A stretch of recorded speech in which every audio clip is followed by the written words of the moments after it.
Ce que vous voyez, ce sont des images divulguées par des sources russes qui montrent quelque chose de troublant.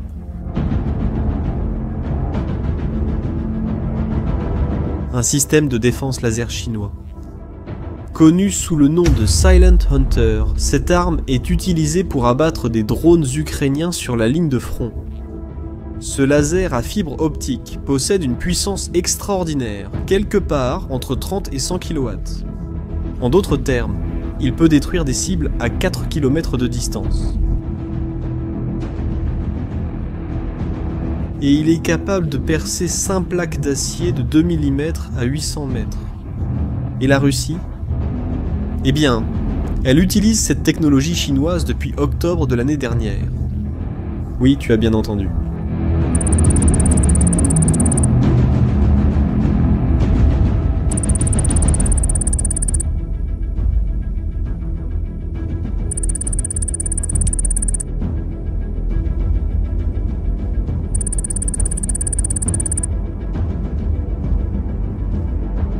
Les lasers chinois façonnent littéralement le champ de bataille en Ukraine.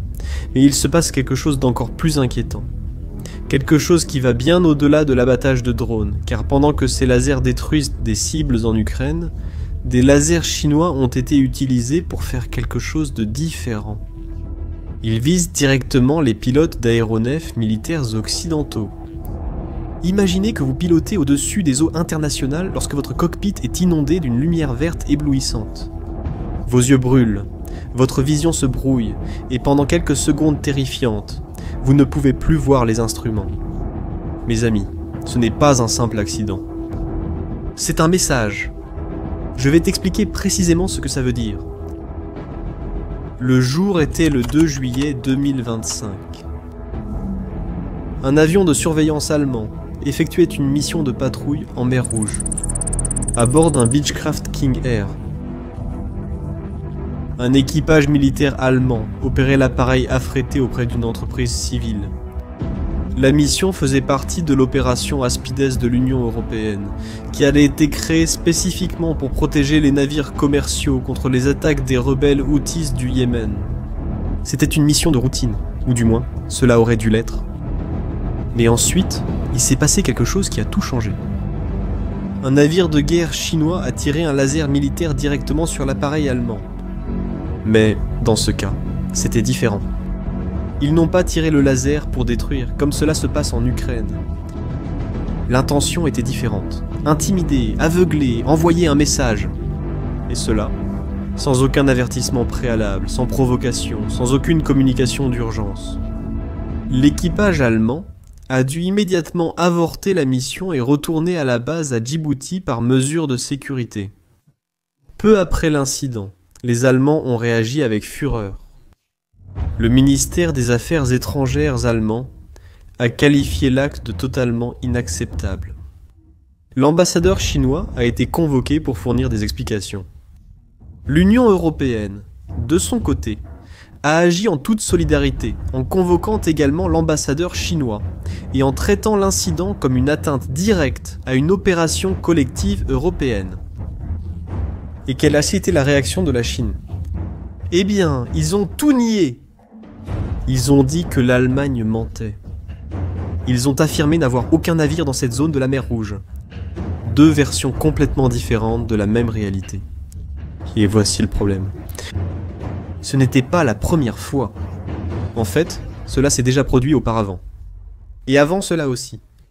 En 2018, dans la même région, près de Djibouti, la Chine a été accusée d'avoir utilisé des lasers contre des avions militaires américains.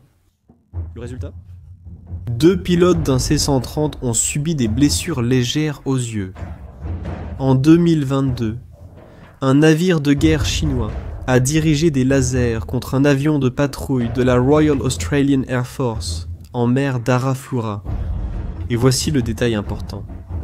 Cela s'est produit à l'intérieur de la propre zone économique exclusive de l'Australie, c'est-à-dire dans les eaux australiennes. Maintenant, en 2025, ce fut au tour de l'Allemagne en mer Rouge, lors d'une mission officielle de l'Union européenne. Vous voyez le schéma ? Ce ne sont pas des incidents isolés ou des commandants de navires excessivement zélés. C'est comme s'ils suivaient un manuel, une méthodologie qui se répète avec une précision militaire. D'abord vient le laser, puis le démenti catégorique. Ensuite la contre-accusation selon laquelle l'appareil occidental provoquait ou agissait de manière dangereuse. Ce genre de pratique n'est pas nouveau, et a même un nom dans le vocabulaire militaire moderne. On appelle cela la guerre de la zone grise. La guerre de la zone grise est simple. Mener des attaques sans déclencher une véritable guerre, c'est rendre tout confus exprès. En Ukraine, nous avons vu des lasers chinois détruire des drones de manière claire et directe. C'est une utilisation militaire évidente, mais en mer Rouge, là-bas, nous voyons quelque chose de complètement différent. C'est quelque chose de plus subtil et bien plus dangereux pour la stabilité mondiale. Dans ce sens, les lasers militaires sont parfaits pour cette stratégie. Et tu veux savoir pourquoi ?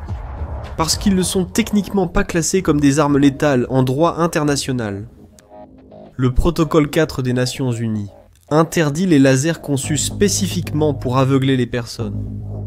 Mais voici l'astuce juridique que la Chine exploite. Le protocole autorise les lasers qui causent une cécité accidentelle lorsqu'ils visent des équipements optiques. La Chine a donc la faille idéale pour se défendre. Ils peuvent simplement prétendre qu'ils ne visaient pas les pilotes, mais les capteurs de l'appareil.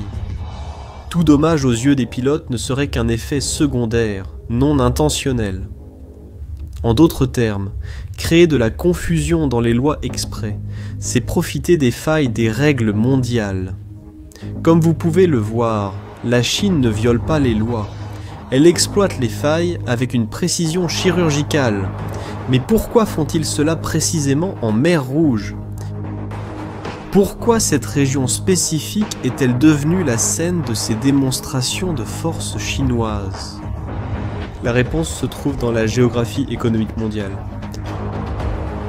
La mer Rouge, avec le canal de Suez, forme l'une des artères commerciales les plus vitales de la planète.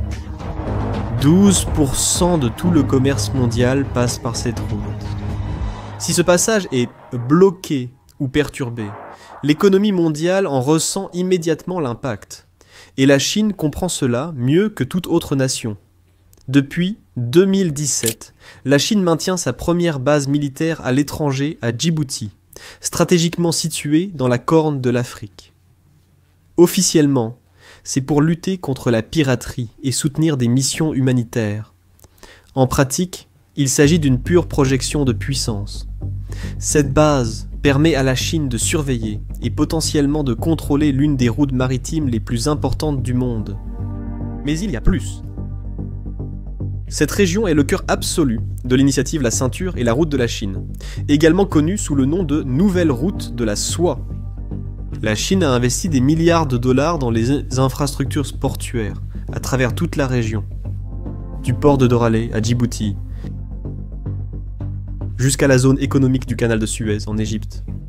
Pour les Chinois, protéger ces lignes de communication maritime n'est pas seulement une question commerciale. C'est une question vitale pour la sécurité de la Chine. Et maintenant ? Il y a une force navale européenne qui opère précisément dans cette zone stratégique. L'opération Aspides que nous avons mentionnée plus tôt n'a pas seulement pour but de combattre les Houthis. C'est l'Union européenne qui essaie de prouver qu'elle peut agir comme une puissance de sécurité indépendante sans dépendre totalement des Américains. C'est un test de ce qu'on appelle l'autonomie stratégique européenne.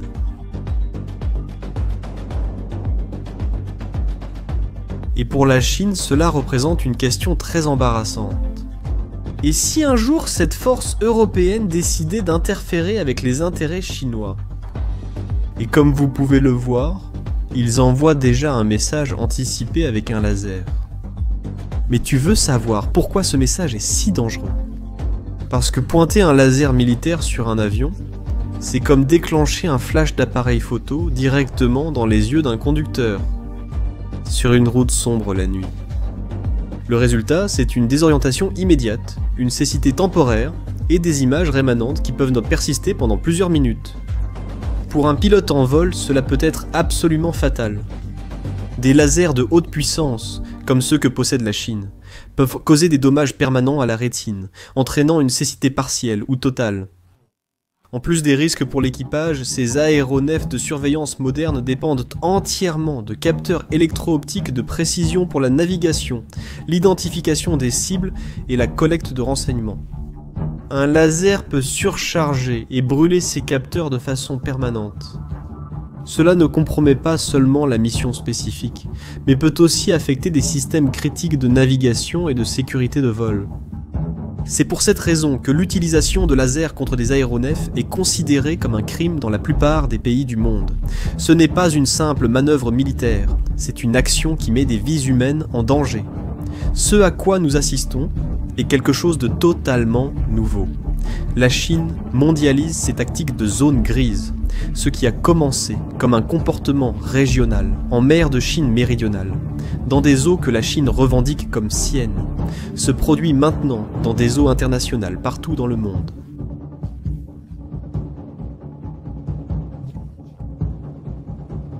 La Chine teste systématiquement jusqu'où elle peut aller. Elle teste les réactions occidentales. Elle essaie d'établir une nouvelle norme où les actes d'intimidation militaire deviennent acceptables, tant qu'ils restent techniquement en dessous du seuil qui déclencherait une guerre conventionnelle. Et voici la question qui devrait tous nous inquiéter. Si la Chine est prête à faire cela en mer Rouge, sur l'une des routes commerciales les plus fréquentées et surveillées du monde, que se passera-t-il lorsqu'elle se sentira encore plus confiante ? Que se passera-t-il lorsqu'ils atteindront l'Atlantique ? Ou en Méditerranée ? Nous assistons à la naissance d'un nouveau type de conflit mondial. Un conflit où semer la confusion n'est pas un hasard, c'est exactement le plan. Une époque où nous ne savons plus si nous sommes en paix ou en guerre. Et cela, mes amis, pourrait bien n'être que le début de quelque chose de bien pire. Maintenant, j'aimerais avoir votre avis. Comment l'Occident devrait-il répondre à ces tactiques chinoises de zone grise ? De simples protestations diplomatiques suffisent-elles ? Ou avons-nous besoin d'une réponse plus ferme ? Laissez votre avis dans les commentaires. Si ce contenu vous a été utile, n'oubliez pas de vous abonner à la chaîne et de partager cette vidéo. Chaque partage aide plus de personnes à comprendre ce qui se passe réellement sur la scène géopolitique mondiale. Merci d'avoir regardé et à la prochaine vidéo.